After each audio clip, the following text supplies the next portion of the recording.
नागपूर सुरत महामार्गावरती धुळ्याजवळ भीषण अपघातात 15 जण जागीच ठार झालेत। मृतांमध्ये 9 महिला आणि 6 पुरुषांचा समावेश आहे। मर्यादेपेक्षा जास्त प्रवाशांना घेऊन जाणाऱ्या काळ्या पिवळ्या गाडीने कंटेनरला धडक दिली आहे। या अपघातामुळे नागपूर पुणे महामार्गावरची वाहतूक खोळंबली आहे। अपघातग्रस्त वाहनं हटवण्याचं काम सुरू आहे, मात्र सततच्या पावसामुळे मदत कार्यात मोठे अडथळे निर्माण होत आहेत।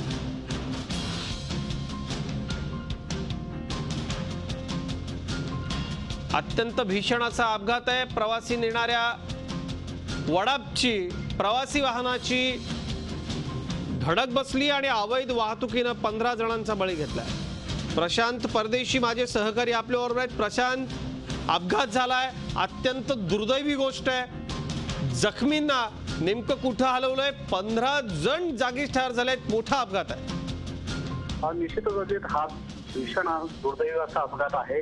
या अपघातात हा जो अपघात आहे हा तिहेरी अपघात आहे। एक कंटेनर, एक काली पिली आणि एक मोटरसायकल, असं तिहेरी हा अपघात असून मुक्ती आणि अजंग या गावाच्या दरम्यान हा अपघात घडलेला आहे। 15 जण या अपघातात मयत झालेले आहेत आणि 4 लोक जखमी आहेत। जखमींना धुळे वैद्यकीय महाविद्यालयात दाखल करण्यात आलेलं आहे।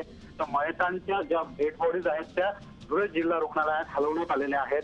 विशेष म्हणजे या अपघातामध्ये जे 15 जण मयत आहेत ते अपघाताच्या ठिकाणीच मयत झालेले होते आणि या मयतांमध्ये 9 महिला आणि 6 पुरुष असे एकूण 15 जण मयत झालेले आहेत। आणि हा जो अपघात आहे हा दुर्दैवीच म्हणावा लागेल, कारण की गेल्या 3 ते 4 वर्षापासून या महामार्गाच्या रुंदीकरणाची चर्चा सुरू आहे, मात्र काम प्रत्यक्ष कधीच सुरू झालेलं नाही आणि त्याचमुळे या महामार्गावरती वारंवार अपघात होतात आणि अनेकांना आपले प्राण गमावे लागतात। त्याचाच हा एक दुर्दैवी प्रकार आहे। प्रशांत, अवैध वाहतूक काही कारणीभूत ठरली आहे?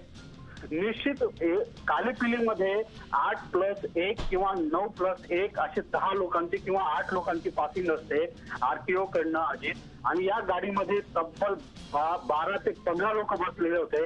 म्हणजे निश्चितच क्षमतेपेक्षा या गाडीमध्ये जास्त लोक बसलेले होते।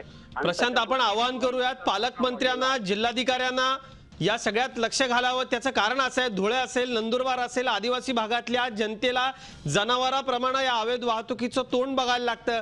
वाहतुकीची साधनं मुळातच इथं कमी आहेत, दुर्गमपणा आहे, रस्त्यांची कामं नीट झालेली नाही आहेत आणि हप्ते खातात आरटीओचे अधिकारी आणि पोलीस असा आरोप स्थानिक करतात। याच्या पाठीमागे नेमकं काय आहे? या वडापच्या वाहतुकीवरती कुणाचा अंकुश आहे का? असे अपघात झाल्यानंतरच आपण या बाबतीत बोलणार आहोत का? याकडे लक्ष दिलं पाहिजे। वरिष्ठ अधिकाऱ्यांनी, पालकमंत्र्यांनी जागा व्हा।